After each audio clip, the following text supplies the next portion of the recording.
yaitu kita punya program yang disebut dengan program perlindungan penghasilan bla bla bla bla gitu.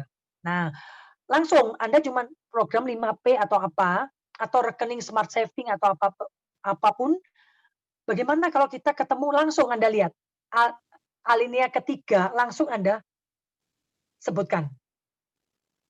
Kalau bisa Bu, kita mungkin ketemu, besok, hari Kamis, kadang-kadang kan orang bisa lupa, kadang-kadang kita aja lupa, besok hari apa ya? Atau tanggal berapa? Nah, Anda sebaiknya jangan tanggal, hari Kamis jam 9 pagi, dia masih mikir, ah, ya. Jadi nggak perlu dikasih opsi, satu aja, kecuali kalau dia mikir, "Aduh, saya nggak bisa ya." Oke, kalau gitu gimana Jumatnya, Bu? Jam 3 sore mungkin lebih available, lebih luang, lebih longgar. Nah nah itu ya teman-teman ya. Mohon di-screenshot aja teman-teman untuk catatan, ya. Oke next. Nah, tetapi teman-teman harus menyadari, terkadang di telepon pun teman-teman akan menerima penolakan. Jadi HO, handling objection yang kita biasa buka kelas itu rata-rata orang menanyakan kalau mereka kalau sudah ketemu, tapi jarang, agent di kelas itu menanyakan bagaimana kalau nasabah, eee, bagaimana kalau nasabah menolak di telepon. Heeh. Panelis atau dimundurkan sebentar, saya kasih teman-teman waktu untuk screenshot yang sebelum ini, coba. Oke, udah ya teman-teman ya? Siap ya? Screenshot ya? Oke, next. Nah, jadi ini juga di-screenshot ya. Begitu penolakan, dengarkan. Pada waktu nasabah kalau ngomong, tetap kita kasih kesempatan untuk ngomong. Jangan terus kita. Tetapi kalau nasabah tidak mau ngomong atau tidak ada interupsi, Anda yang teruskan. Kalau dia, aduh, eee, aduh asuransi lagi. Teman-teman jawab, "Kenapa Bu?" Kalau saya, karena saya sudah melewati jam terbang yang puluhan tahun, saya langsung senyum. "Kenapa Bu? Ada pengalaman yang kurang enak dan sebagainya." Nah itu ya. Tapi kalau teman-teman masih baru, nggak perlu gitu, nggak apa-apa ya. Tetap teman-teman katakan ulangi lagi, bahwa kunjungan itu hanya 15-20 menit aja, ya. Ah, jadi ini ya teman-teman screenshot ya. Kuncinya sebenarnya berlatih. Karena kalau Anda terus melatih diri, Anda lakukan repetisi istilahnya, Anda akan menjadi seorang yang mahir menelpon. Dalam kondisi apapun ditolak, Anda sudah nggak perlu skrip. Karena sudah langsung ditolak A, jawabnya yang ini. Ditolak B, jawabnya ini. Ditolak C, jawabnya ini. Dan seterusnya. Next. Ingat loh, Anda ingin bertemu aja pokoknya. Nah, penolakan nasabah kurang lebihnya seperti ini. Saya nggak tertarik, sedang sibuk. Tentang apa ya? Dia kepingin tahu. Nah, Anda bilang, "Bu, karena kan, Anda lihat situasinya, ini bagus sekali Bu situasi seperti ini." "Oh saya sudah punya asuransi kesehatan."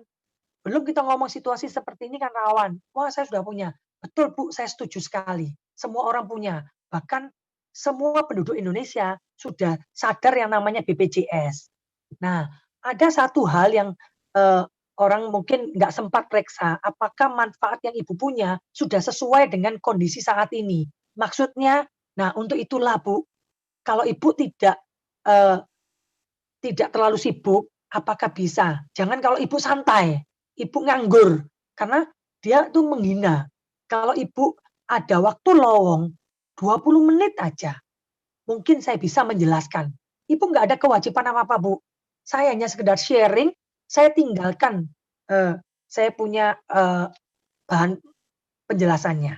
Nah, ya saya sedang tidak punya uang. Justru itu, Bu, pruden itu sangat memahami situasi saat ini di mana ekonomi lesu. Maka dia mengeluarkan sebuah manfaat yang dengan premi yang minim, tapi tapi Ibu akan mendapatkan manfaat yang sesuai dengan prioritasnya. Nah, atau istilahnya privilege yang paling top dan sebagainya, apapun lah. Nah, itu Anda baru bisa kalau Anda sering nelpon, tahu penolakannya bagaimana, ya. Tapi teman-teman, saya ingatkan karena saya mengalami dulu waktu masa-masa jadi agent, sometimes Anda akan mendapatkan penolakan yang paling kasar, ditutup. Saya kasih tahu teman-teman, penolakan kasar di telepon itu bukan penolakan secara personal terhadap seorang yang namanya Irin, terhadap seorang yang namanya Siska, bukan. Tapi itu penolakan yang non personal. Artinya kalau bukan Anda, orang lain yang nelpon juga sama. Nah, saya kasih tahu kenapa terjadi itu. Mungkin Anda saat menelpon, dia lagi bertengkar dengan pasangannya. Sehingga siapapun yang lagi mengganggu, dia lagi bertengkar, mungkin ditutup langsung kasar. Kedua, bisa jadi dia lagi dalam keadaan bad mood. Ketiga, bisa jadi dia baru ditipu dalam tanda petik oleh agen asuransi. Artinya sudah terlanjur beli, sakit, klaimnya nggak dibayar dan sebagainya, Anda telepon dari orang asuransi. Terus dia ngomong gini, "Oh, asuransi itu semuanya penipu." Jebret. Terus kita sakit hati. Waduh, terus kita sakit hati merenungi beberapa hari, akhirnya bilang sama leadernya, "Kayaknya saya nggak jodoh di asuransi ini. Udah saya quit aja." Nah, Anda keliru. Kenapa?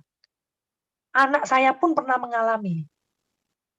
Saya bilang sama dia, "Justru kamu dibayar mahal, komisi di asuransi itu besar, untuk latihan mental ngalami seperti ini." Nah, buktinya apa? Coba nanti Anda praktekkan.